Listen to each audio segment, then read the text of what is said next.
Hello, everyone, and welcome to the Sowers Podcast. My name is Matt Naismith, and I am your host.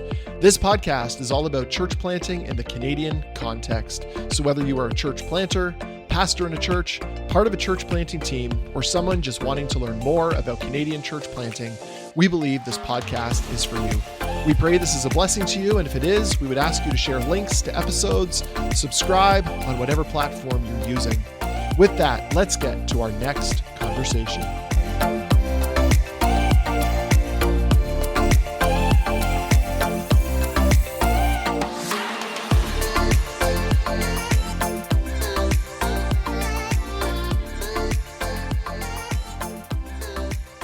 Well, welcome back, friends, to the Sowers Podcast. I am so grateful that you have decided to join us for another episode and another conversation about sowing in the Canadian context. This podcast has been an ongoing evolution in which we are featuring stories of Canadian church planters, but more than that, we are featuring stories of sowers, men and women who are sowing the seed of the gospel throughout Canada. And my hope and prayer is that these stories would inspire you to be a sower in the places where you live, work, learn, and play. This podcast does not have its own marketing department. And so if you would be part of the group, the community of people that share the word about this podcast, that would be amazing. You can do that by simply sharing links to episodes, sharing the podcast itself, and giving us a rating on whatever platform that you are using to listen to this podcast. Well, the theme for today's episode is co-vocational church planting, or in other words, having one or two jobs in addition to pastoring and planting your church. In order to have this conversation, I invited a friend of mine named Raja Stone to come and to be part of this podcast. Raja is co-vocationally planting his church. He did it from the very beginning, and he is continuing to. Raj and I get into the challenges of what this means, but also the opportunities that are available at the very same time. Now, you're going to hear a couple of beeps in this episode over my audio when I actually name one of these other jobs. I didn't realize it at the time, but I wasn't supposed to name them. However, it is a little bit tongue-in-cheek because I think you will be able to figure out what this other place of employment is. And now, friends, let's get to my conversation with Raja Stone. Well, Raj, thank you for joining today on the Sowers Podcast. I'm really excited to have you on, so thank you for joining us. I am delighted to be here. And if it's just an excuse to hang out with you, I'm there too. Raj, we were hanging out a few weekends ago. You had me speak at your church's retreat, a church that you planted a number of years ago, which we'll dig into. But would you share with our listeners why a church retreat after these, what has it been, 9 years that the church has been planted? Yeah. 9-10 years. Why are you still doing like a church retreat where you cancel a service on a Sunday and you say, hey, everybody, we're getting away? For those of our listeners who don't know me, and I pretty much think that's everybody, I was a youth pastor for about a couple of decades. And I always saw when I took my youth away, young adults, junior highs, whatnot, on a retreat, I just saw what took place. And I always thought to myself, man, it's such a shame that adults don't get to experience this, right? And I remember we used to come back on the retreats and we'd pile off the buses and we'd basically look like, bedraggled homeless people. And, the adults would come up to me, the parents would come up to me and going, oh, we're so thankful that you took our son, our daughter away on these retreats. We're so grateful for that. And then they would say this line, and this is the line that used to kill me. I remember when I used to go on these things and God would speak to me and God would meet with me. And in the back of my mind, I have a pretty good filter. It's not that great, but the filter in the back of my mind would go, well, what's God doing for you in your life right now? Why does this have to be in the rearview mirror? Why can't this be something you accomplish now? And so when I planted Uptown Community Church, the idea is that we were going to try to capture this vitality, but at least allow adults to experience it once again. And I got to tell you, it's a lot of work. It's a lot of expense. We always do these retreats, but we basically lose money on them just because we don't really charge the true cost because we have so many young adults that, we just, if you can't pay, you're still going to go. That's no problem. And the food and this year's food prices, dear goodness, was so much. And it's a lot of work. But the dividends, So, like even before the mics heated up, you and I were talking, and there's two things I really want to see happen on a retreat. The one is the family connection. The thing that I think is missing with the church today is that it's not a family. It's a corporation, it's a gathering, it's a group, and people use the word community, but I don't know if they really know what that word means, because community is a little bit more uglier, a little bit more abrasive, a little more bumping up against each other. But showing up to a church building on a Sunday morning for an hour and a half really doesn't kind of get into community. It gets into the acquaintance piece of it, but doesn't really get into the deeper part of it. But going away with people for a weekend, eating with them, joking about the bad weather, the good weather, talking with them in the fireplace, like these type of things. This takes, I would say, 4 months of church and condenses it down to a weekend. And so the one thing I wanted to happen is the people who were there felt like something special had happened. And of course, Matt, you did a great job, and our church loved your speaking and loved your challenge from John. But just talking amongst themselves. And so we had some people who were at this gathering who had only been attending UCC for maybe a few months now, several months, and they just immediately got the idea behind it. But the second thing that I wanted to happen, so we always do a retreat recap video. So on the Sunday of the return, we'll do a 3-minute video. It's hey, this is what we did this past weekend. And what I also wanted for that weekend is people who were not there at the retreat to go, oh, this was actually kind of cool. Oh, you did high robes, you did baptism in freezing water, the food, this type, all. I wanted them to know that they had missed something. Because as adults, people time is probably the most valuable commodity that adults have, but they don't realize it, right? So every yes is a no to something, and every no is a yes to something. And so to say yes to a retreat weekend, you have to say in adults, I know how busy you are. I know how busy your weekends are. I know that maybe your weekends are a time of relaxing or get things done, but I need you to kind of schedule a weekend away for this, And so it's always a gamble. The gamble always pays off, and it's always amazing to me to see what happens. And I'm always happy to know that those who went felt that they had experienced something in community before God, in spirit, all these things take place. And so that's why we do these retreats. That's why we still do these retreats. And again, it can be argued that these are a lot of work and a lot of effort. But again, what we get from them are just phenomenal. Well, I love what you said. You said, roughly you're taking about 4 months. And what you mean by that, I think, is that 4 months of your average church rhythms of Sunday gathering, people involved in small group. And by going away for a weekend, what you'd hope to accomplish within a semester of 4 months is you're able to get that done in a weekend. What is it that you think it is about God and His Spirit on retreats and weekends that would make those parents say, oh, I remember when, or when people actually take the time to get away? What is it about that the Holy Spirit just, and for whatever God is intending in those times, even when kids go and work at camp or they get away for a week at camp, there's something specific that happens there. What do you think that is? Yeah. So to answer that question, I have to talk a little bit about the journey that I've had with the Bible over the last several years. And by several years, maybe 15 years, I don't even know when, but I started reading the Bible not just as a theological document. I didn't read the Bible anymore as a hermeneutical Bible college thing that we were supposed to know, or seminary thing, but I started reading the Bible as a story. And what I start to look at is, one of the things I'm so amazed about the Bible is that God is intentional about everything that He shares with us in His Word. And one of the things I noticed in the Bible is that there are these times in the Bible where the desert was used as a place of refinement. Right? Now, what the desert is, and people have different ideas about it, but it's a place where you have to get away. You are not in a comfortable place. You are not in the typical rhythms of your life, and that you are separated from all of that. And it's in that desert place that God speaks to you, that God meets you. And that's what a retreat is. It's like a desert, but hopefully it's not like that. But it's like the separation from your usual rhythms, where in that disruption, you are way more open to God's voice, right? It's amazing to me. So we talk about the New Testament church a lot, right? And I hear a lot of platitudes given the New Testament church, and that's fine. But when you start digging into the history, so I love history. I'm a huge history buff, right? And so when you start digging into the history of the early church, what you realize is that the rhythms of the early church were more closer to Jewish community than they were to Western Constantinian idea of church. And so what that looks like is you would eat together, you would be together. And again, Acts chapter 2, verses 42 to 47, right? Every opportunity They were together. But it wasn't just every opportunity they got to hear a sermon.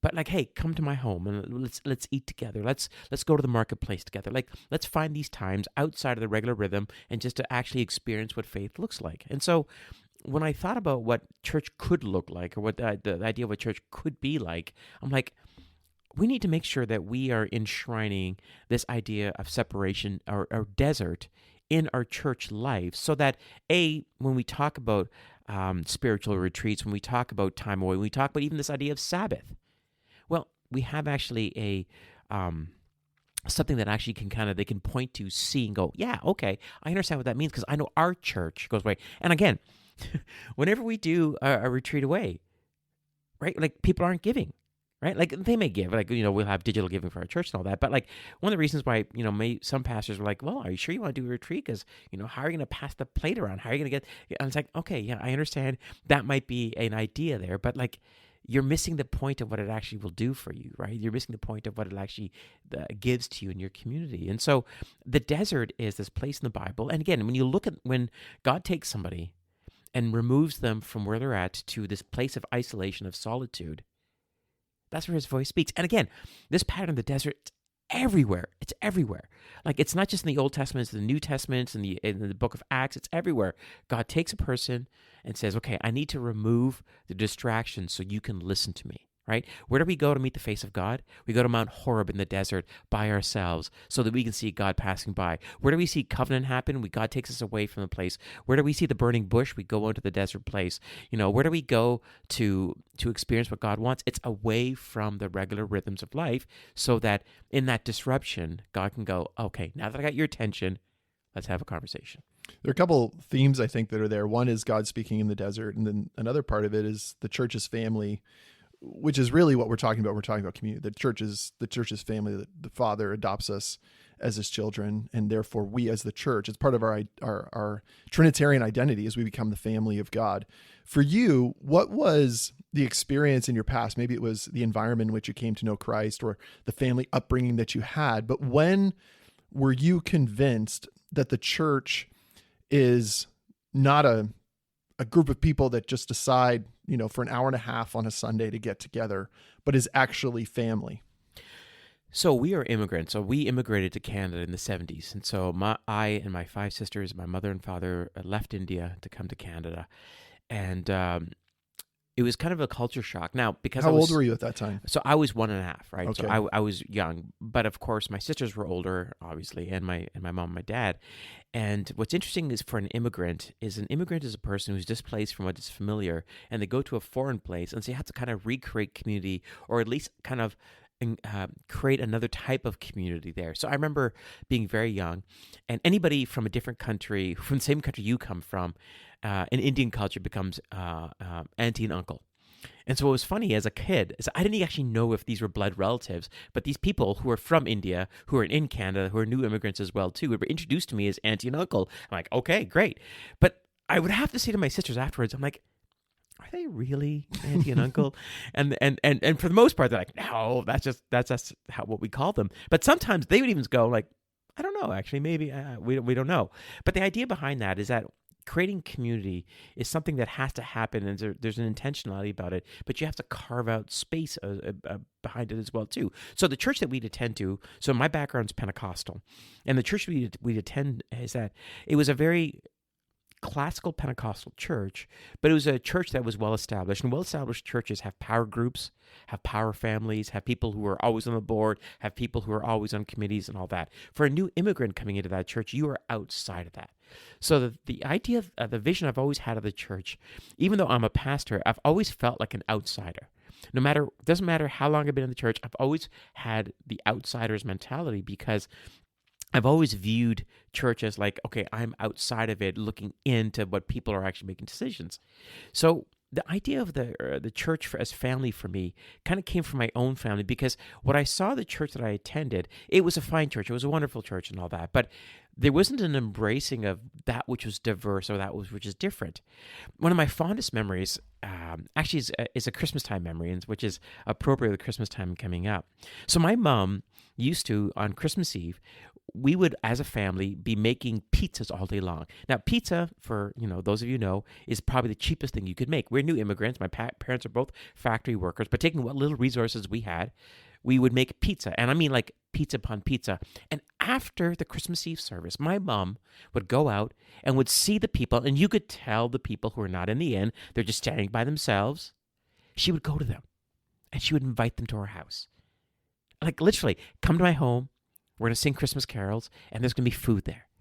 And they're like, oh, okay. And again, it was like people from like the continent of Africa, people from like Eastern Europe, like just everybody, anybody who's by themselves. If you were standing by themselves, this tiny Indian woman came up to you and would give you our address and say, would invite you over for a meal and for Christmas carols. And so what was interesting is we would, as a family, we lived in government housing.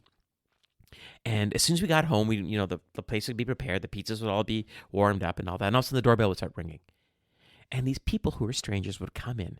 And of course, as Indian culture, we have to feed you, right? So welcome, and here's tons of food. And you're full? Great, here's more food, right? And so everyone would eat around. And then I remember, because at the place we lived, there was 8 of us, just my immediate family, but there was all these, I'd say 20, 30 other people. So us kids were on this stairway while there's all the chairs and stools and whatever we could find for people to sit on. And my mom would pass out Christmas carols, and we'd sing Christmas carols together. And I thought to myself, and I wouldn't really understand this till later, but this diversity of people who were brand new to the country or just isolated or outsiders would gather together in a person's home, a woman's home they would never know, and they would sing Christmas carols, they'd be fed. And I thought to myself, this is what church could be, right? This is what church could be. This is what I think I was missing most about church. And so when I had the idea of planting a church, I wanted to kind of make sure that was a part of it as well. And again, I would love to say that this was my idea, but whenever Jesus wants to have a deeper conversation with somebody, it's always around food. It's a very Middle Eastern thing. I think the greatest missing opportunity for the church today, the Western church, is forgetting that the church first was enshrined or was first germinated in this Middle Eastern culture, right? So Jesus would always have a meal. And in that meal, he'd have a conversation about the kingdom or the gospel, about whatever it would be. And that's when people are most open to it, because sharing a meal with somebody is as intimate as you can get. That's why the first date traditionally was, coffee or a meal, right? It's very intimate. But that's what Jesus does, right? And that intimacy and vulnerability and sharing was what he would use as kind of the seeds that the kingdom would be planted on. So the idea for our church, we do that. We have all these meal times. We do our Easter service. We have pancakes beforehand. For our different services, we will have food as a part of it. And the idea behind is that intimacy, that vulnerability, that sharing as that family part of it is kind of, again, enshrined in, whatever we think of as church. Do you ever think that, because I think we'd probably have listeners who are from backgrounds who are new to the country. But sometimes the emphasis on the meal or the emphasis on a particular culture can actually become a preventative from them actually being a community that reaches out beyond themselves. Yeah. So it seems like at times, even within the church, people think it's like, well, we're either going to grow in our discipleship and really close with one another, or we're going to be on mission, and we need to get close to each other first before we can be on mission.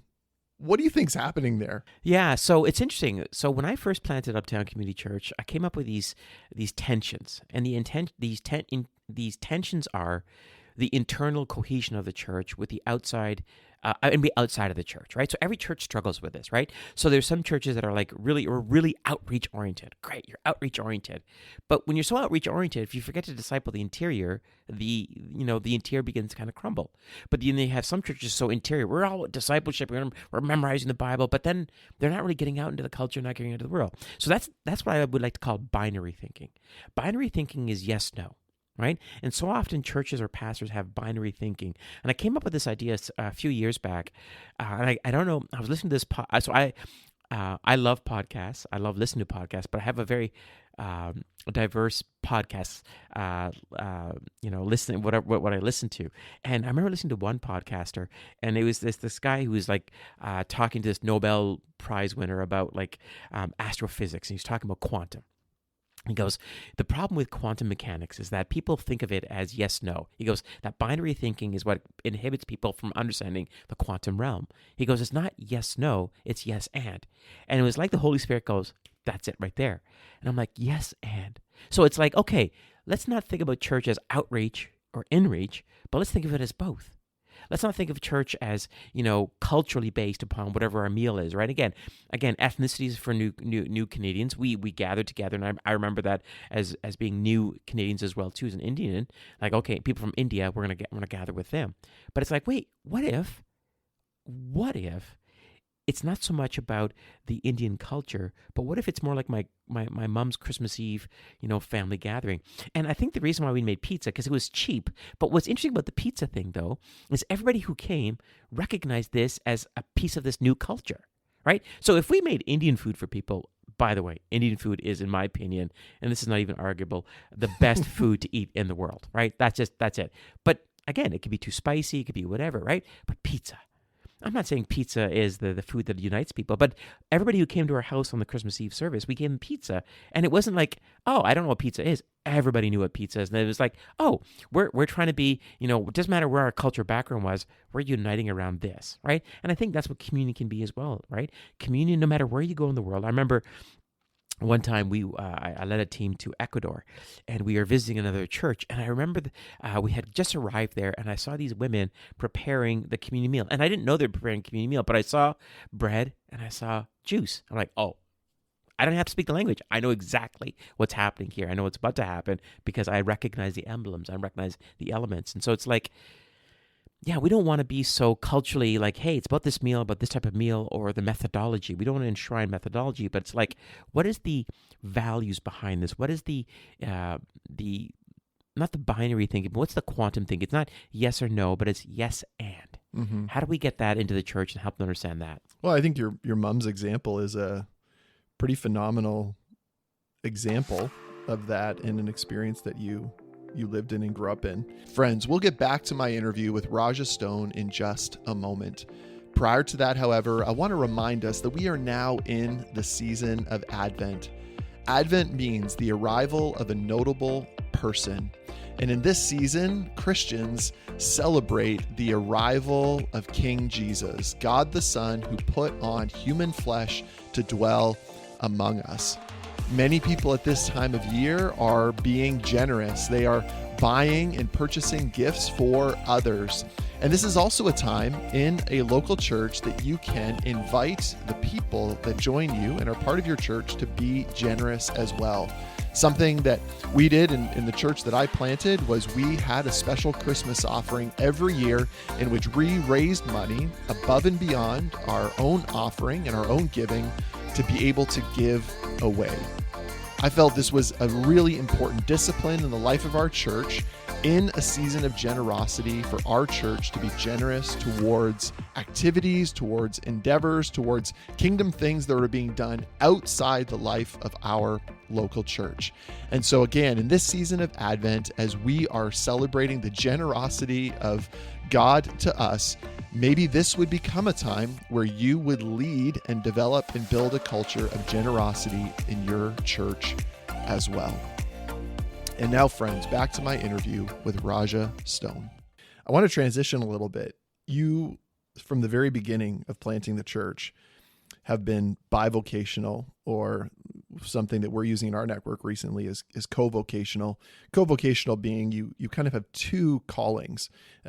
One of my soapbox things, kind of a Matt Naismith soapbox thing, is that when I talk about full-time ministry, I believe everybody is in full-time ministry because ministry simply means serving. So all of us are full-time serving.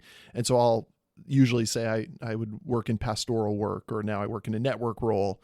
But you've been, first you were delivering milk for a while when the church got started.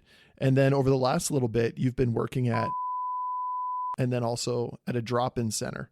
And something you said to me more recently, I think the last couple of years, is maybe in the early days, and you can correct me if I'm wrong, maybe it was financially decided to deliver milk for a time, but then you probably got to a place where you didn't have to do it anymore, but you've continued to be co-vocationally engaged. And one of those places is, can you share with the listeners about your philosophy of why you think it's so essential for people in pastoral work to have engagement with the culture and in the marketplace?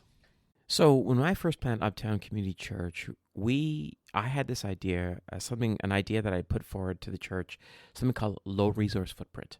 Right, so everyone knows what a carbon footprint is, right? But when we talk about churches, we have to realize that churches are resource machines, right? And the more the Sunday morning production is, the more you have a McDonald's Playland in your church, you have a cafe, whatever it is you have in your church, and all these things are fine, but these take resources. And so the thing I want to always kind of keep in the front of the mind is that resources are finite, right? And that the church has a responsibility because people are taking their money and they're giving it to the church, right? Which again, as we know as pastors in church and all that kind of stuff, that it's becoming less and less people actually take that to heart. And so I said to our church at the very beginning that we want to have a low resource footprint.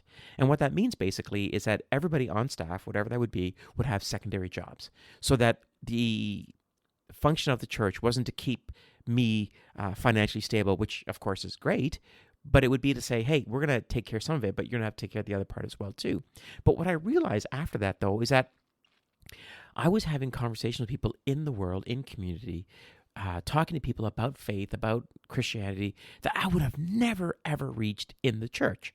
And I began so you asked me the question about, I've been co-vocational and I've stayed co-vocational. You're absolutely correct. I could have gone full time, like a few years after the church, after I planted Uptown Community Church. I could have taken the resources and I could have done that.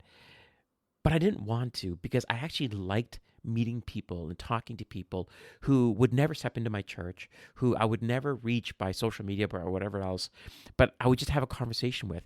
And the thing with co-vocational, the thing with being out in the world is that I realized that and I think I learned this from you actually, that when I first met you, you used a phrase, I don't know if you remember this, but if I had a bingo card, every time you said it, I would have been like bingo every time, but you used to use the phrase on mission. And I remember hearing you talk about on mission and missional. And this is back in the time where people were trying to figure out what missional meant. And I remember how you defined it, and I really liked how you defined it. And I don't know if I ripped you off at all. I hope I gave you credit, but maybe I didn't. Pastors are really terrible at giving credit. But what I loved about that is that you're always this idea that you're always forward facing as far as hey, when you first planted your church, you lived in a community that was low resource based, and that you're living amongst the vulnerable. And that was a people that you thought would be more receptive to the gospel, and you wanted to be with them. And I always thought, wow, apart from Matt being the coolest guy that I know, I'm like, that's a really amazing thing. So I've always thought to myself, okay, how do I become on mission or be on mission in the world? And so my co-vocational part was a piece of it. But here's the thing though, too. Oftentimes pastors talk about evangelism, but they don't evangelize. A lot of times pastors teach people in their church to evangelize, but their tools they're using for evangelism are from the 80s, the 90s, or whatever, because they actually haven't used this out in the world. So what I wanted to do is I wanted to go to whatever place, whatever context I find myself and say, okay, you know what? Is this gospel thing, does it still work? Right? Does it still work? Can we still have conversation with people? And the places you mentioned that I work. So at the technology company that I work at, I'm what's called a creative there, which means I teach classes on how to use the products and the devices. And that environment that I find myself is so. If you were to say to yourself, "Hey, what's the farthest place you could think of the kingdom of heaven?" That would be the place I would go to, because these are individuals I meet who have no church background, who are probably anti-church in many ways, because whatever phobic word you want to throw, that's what they think of Christians. And then the other place I work at is a drop-in center, a community center in downtown Kitchener. I'm dealing with people who live in tents, people who are addicts, people who have mental health issues, and I love the juxtaposition between those two worlds because on the one hand I get to deal with some of the more affluent people in the world, and the other hand I get to deal with people who are impoverished in whatever way you want. But the gospel, and here's the most amazing thing, Matt, that I have learned over the last several years: the gospel's still relevant. That the hunger is not just simply from one group, but it's for everyone. And so how we do it, though, is different. So when you look at the book of Acts chapter 3, we have the day of Pentecost sermon, right? It's Peter getting up, but Peter's sermon is to God-fearing Jews. So he uses the Old Testament, he uses the Torah to start talking about Jesus the Messiah. And what happens? 3,000 people come to faith that day. Fast forward to Acts chapter 17.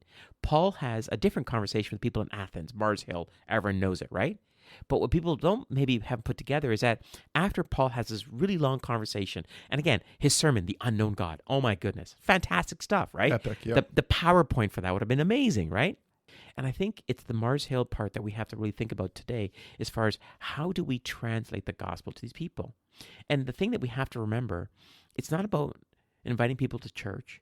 It's not about telling people about Jesus. It's about making sure your character matches the message that you eventually want to talk to them about.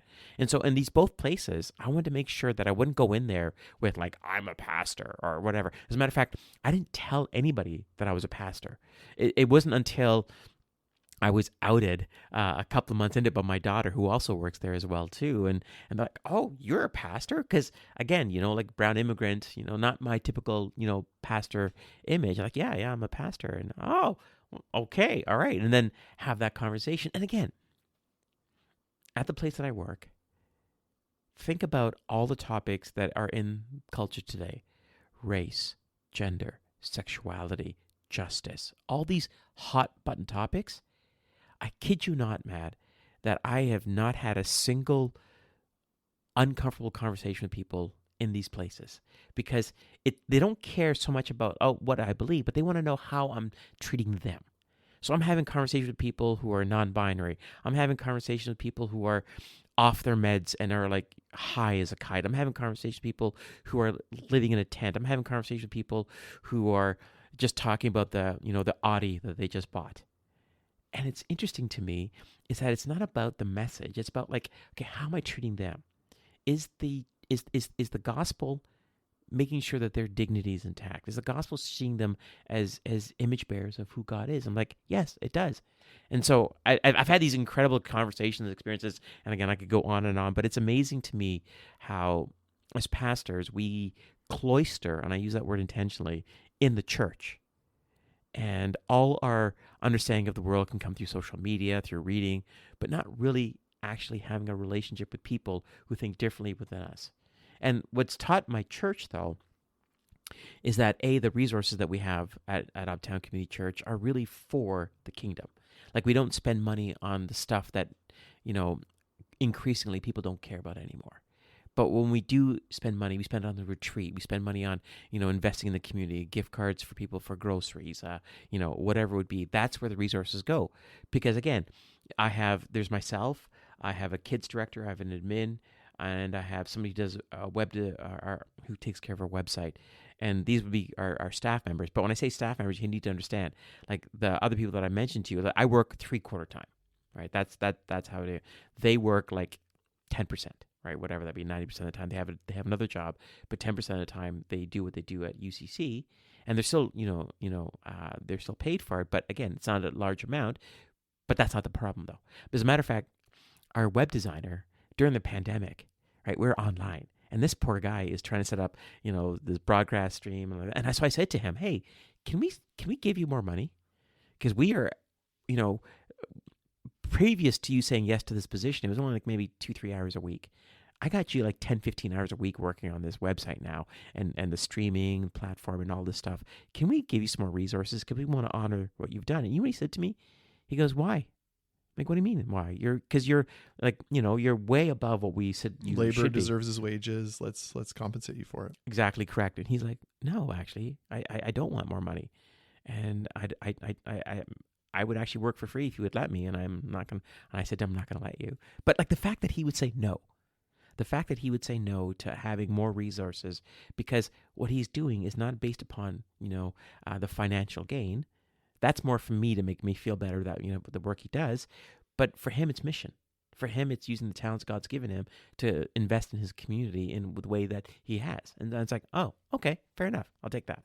Something that I think is worth sort of chatting a bit about is the season of life you're in and the availability that has allowed you to do some of these co-vocational things. Because what I wouldn't want is for some of our listeners who are like, oh, okay, I've got to go do this. But then as a result, they have a young family it's more challenging.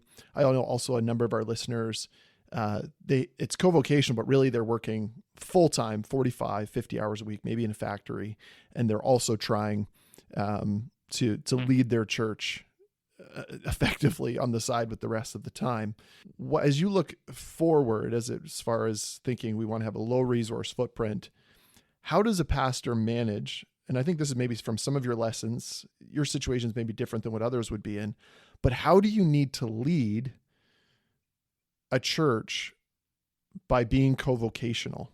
Like, what is so essential to leading a co-vocational life that allows you to still have the church healthy and to be led well? Yeah, that's a great question, because that's something that you have to struggle with, and you have to always reassess almost on a yearly basis. But in the conversations that I have with people, one of the things I always talk about is the secret to life is boundaries. Right? That's the secret to life, in my opinion, is boundaries. And so the first thing you have to make sure is you have to educate your church on why you do what you do. And so you have to make sure they have boundaries. And so, like, if somebody in my church is in crisis, there is nothing then in my other parts of my life that I can't be there for them. So I've had to do funerals, I've had to do other things. So in crisis, I can be there. But they also know too that we are not a church that does a lot of programming, right? So one of the little taglines we talk about is people over programs, right? And this is where the church has to really wrestle with itself and its identity, right? So I think the Western church, and I should clarify that, the Western church is in a bit of an identity crisis right now. And by the identity crisis, what I mean by that is the church a political thing? Is the church a programmatic thing? Is the church, like, what is the church? And I think when you misunderstand the church's idea or what it's supposed to be, you then get caught up in basically doing what other people want you to do. Now, I understand something that some pastors, and you brought this up, right? Like, a pastor's working full-time at a factory, right? You're working whatever hours you get off of that, and then from there, you have to kind of do whatever you do after that.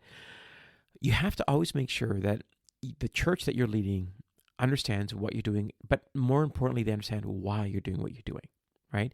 So in my church, what we do, so we do our Sunday mornings, we do small groups throughout the week, but that's all we do, right? And so they know that the week that the time that they pay me for, I'm doing admin stuff, I'm prepping my sermon, I'm organizing small groups, and then I'm executing that on a weekly basis, plus doing other stuff as well too, the involvement in the community.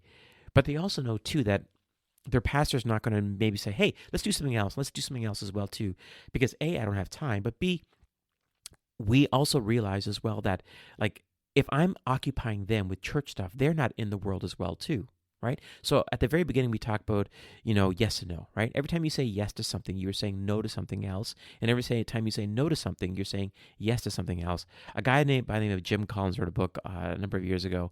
A lot of your listeners probably know it's called Good to Great. And I love that book because what Jim Collins says in the book is that, the good is the enemy of the great. And I think the church does a lot of good things, but I don't think many churches do a lot of great things. And I say that intentionally because I think we forget what we're here for. We forget what the church is supposed to be doing. And all the other stuff is fine. But again, low resource footprint. The more you add another program, the more you add another service, the more you add more of these things, you are taking resources away from one part and having to allocate it to the other. And the question I always ask myself is the resources we're allocating to this, is this going to change lives? Is this going to invest in people? Or is this just going to make me feel better? Is this going to make our social media better? Is this going to make our building better? Fun fact, we don't have a building, but that idea. And so I don't want to oversimplify what I do, but I also want to say too that the church would understand it and be more open to it, but that education, or in some cases re-education, has to be a part of it. And you have to be able to say to someone, hey, I understand that you expect me to do this, but if I'm doing this, then that I'm not doing this. And this here is good, but this here is great, because this here, the great part, again, you have to define what is great. I'm having a conversation with somebody about Jesus who's never going to step into the church, and you want me to run another Bible study. And while I understand that the Bible study is great, it's good, is it really great? And I think that sometimes that kind of cutthroat kind of like, okay, what am I really doing with myself? Because I know pastors, And again, depending on what kind of pastor you are, whether you're a senior pastor, youth pastor, young adult pastor, whatever title pastors are, you have external pressures from the board, from whoever it might be, from your boss, from wherever, to do things. But I think the church has to ask itself that, is the things that we do, are they good or are they great? And if we can start defining what that is, then we can start having different conversations about resource allocation, time allocation, and go, okay, you know what, this is a good thing, but this is a great thing. And that's where our church really releases me to. So when I took on this new position at that company that I was working at, they knew that I was having these conversations, and I'd share stories about what was going on. And from these stories, from their pastor modeling what he expects of them, I'm hearing other stories of people actually doing it themselves as well, too, having these conversations, right? It's not so much they need permission, but maybe they just need to know that, yeah, I don't have to be involved in my church, that I can, go hang out with this ladies group, but, be Jesus there. Or I can, be part of this, hockey group and just be Jesus there. Like whatever it would be, right? And so when they see their pastor doing it, and again, for better or for worse, the pastor is the model or the DNA of the church. Better or worse, that's the way it is. And so when they see me doing it, when they hear the stories that I tell them, that they see the people, and again, people from my two worlds are coming to our church. I don't want to oversell like, oh yeah, there's a revival happening. No, I don't want to say that. But we have people who would never step in the church coming to our church now. And it's like, oh, okay, fair enough, right? And that's kind of cool, and they see that as well. Mm-hmm. So that's good.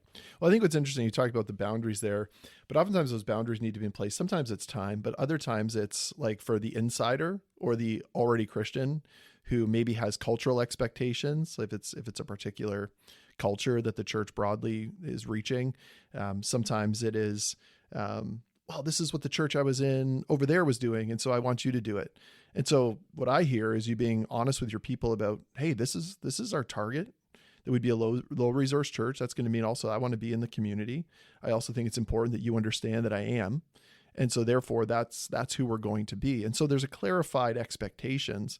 And then another aspect of it as well, likely, and you would say this, I'm sure, is that when you have limitations upon your schedule because of another thing that you're doing, be it another job, you need to raise up other leaders, right? You can't do it alone, because if you do, that's going to put potential limitations on the church. But now you can look to the other people that you've served on staff with. These people have always been raised up, but also the lay leaders in your church to be part of that. I think there was at one stage of your church was exploring another plant. And what I love about what you have also created is that you've also, because it's low resource, it's more reproducible. So we can say we can try to do this other thing. Could you comment on that experience and how what you're doing is far more reproducible than sort of a top-heavy ministry church approach? Yeah, I think that's the secret sauce of Uptown Community Church. So when you look at percentages as far as people being involved in the church, depending on who you talk to, it's about 15 to 20% of people are actually doing the work of the church, and the rest 80 there just kind of in a passive role at our because it's done for them. Would you say? Well, yeah, either by paid staff or that 20% does the work for the whatever else. But at Uptown Community Church, I think I did this the other day. I think we're up to about 77% of the people in our church are involved. Now, understand something. We are a small church. We like small church. That's why it's reproducible. We are intentional about small church. But one of the things about our church is that we give permission to people to do stuff if they want to do it. So literally this happened back in September. So we have a cafe team. Every church has a cafe team. And of course, as a pastor, I'm like, okay, I got to make sure we have, all the stuff here, whatever. This young adult, the guy that I baptized, right? In September, he came to me and goes, you know what? I'm going to take over the cafe team. I'm like, I'm sorry. He goes, yeah, don't worry about it anymore. I got it. I'm going to take care of the volunteers. I'm going to take care of all the things we need. I'm going to take care of it. He goes, is that okay? I'm like, is that okay? Are you kidding me? I'm like, yes, absolutely. Right. And so he just took it over. Right. So at our church, we have this idea that you don't have to be told something. Right. So Dr. Ron Kidd is a mentor of mine. He was a Pentecostal, became an Anglican, and is now a professor at Tyndale and all that. And he's retired. But Dr. Ron Kidd said something he taught pneumatology theology for us. He said, if you see a need, you're called to meet it. Right? He goes, that's how the Holy Spirit works. Like a lot of people when they see a need, they just complain about it. Right? But what he said, and he taught us this back like when I was, I think, second year, he goes, if you see a need, you have to understand that people have walked by have not seen that need, but you did. So what does that mean? It means that the Spirit has tapped you to actually meet that need. He goes, and the reason you need to understand that is because if you understand that if you see a need that you're called to meet it, you're less likely to complain. Right? You're less likely to complain. I think it was Tommy Barnett in his Dream Center, Phoenix, Arizona thing. I remember him telling a story. I heard him many years ago tell this story, and I've never forgotten it. I remember when, and for those people know, Tommy Barnett was he's huge, right? But he preached a sermon, and he gets off the stage, and there's this guy dressed in like a biker's uniform, like a biker, like leather, chaps and all that. But the Christian bikers always stand out because they have like crosses and burning doves, which I always thought was kind of funny because it looks like a bad Kentucky Fried Chicken logo. But anyways, and so he comes up to Tommy Barnett and he goes, I want to talk to you. And this is like a big guy, the facial hair and all that. And Tommy's like, oh, okay, what's up? And he's like, I've been attending your church for X amount of years now, and there's no ministry to bikers. And bikers need Jesus too. And Tommy Barnett goes, okay, here, come to my office. And this guy's walking to his office like, oh, the pastor, I get to yell at the pastor for, about a half hour now because, I pointed at something he didn't know. And so Tommy Barnett gets this guy into his office. He reaches in his drawer and hands this guy a set of keys. This guy's looking at this keys like, wait, I was going to yell at you and complain for a little bit. What's these keys for? And Tommy Barnett looks him in the eye and goes, you know what? I didn't realize that. You're right. You just became the pastor of biker ministry. Now, how can I help you? Here's keys to the church. And what I love about that story, and I don't know if it's true or not, he told it, so I'm going to say it's true. The principle is fantastic.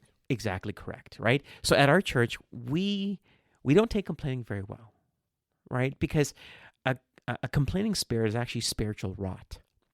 And so what we've tried to do at our church, and again, please, for those of you who are listening, please understand, my church can drive me crazy. And I don't want to paint such a picture of it. You're like, oh, that's the best church ever. It's not. But it's a wonderful church, and I love it.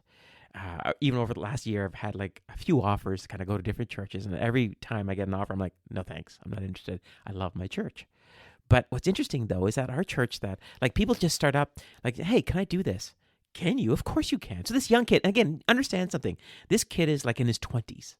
He just graduated university because we have a large population of university students at our church. And he's decided that, you know what? He can take charge of this cafe ministry. And I'm like, yeah, have at it. But that happens all the time at my church where people go, you know what? This is not being done. Can I do this? I don't have any keys to hand them because we don't have a building and I don't have keys for it anyways, but the answer is always yes. And people will say to me, well, hey, I know that we're not doing this in our church, but I'm involved with refugee ministry here, or I'm involved with this over there. Is that okay? I'm like, yes. The goal of Uptown Community Church isn't to provide you ministry opportunities. The goal of Uptown Community Church is to empower you to find those ministries in the world you live in. And so laity is absolutely essential, especially for a church plant, right? And I think this is where churches who are established really miss out on this because, again, you have a problem. Well, let's just throw money at it. Our sound's bad. Oh, okay, let's hire a person to do sound. Our worship's terrible. Well, let's hire somebody to do worship, right? And again, it's the easy answer and it's great and all that. But the problem is, though, is you're really missing the opportunity to develop leaders, to develop people who could really help out to do stuff in your church and really grow their own ministry gifts that God's given them to. Raj, this has been so good. I think we could probably continue chatting for another 3 hours. Just in closing, how can our listeners and how can I be praying for you in this season? So our church, like everybody else's churches, are trying to figure out what does the future hold. The Western church is in a pivot moment. And I think it's a moment of opportunity.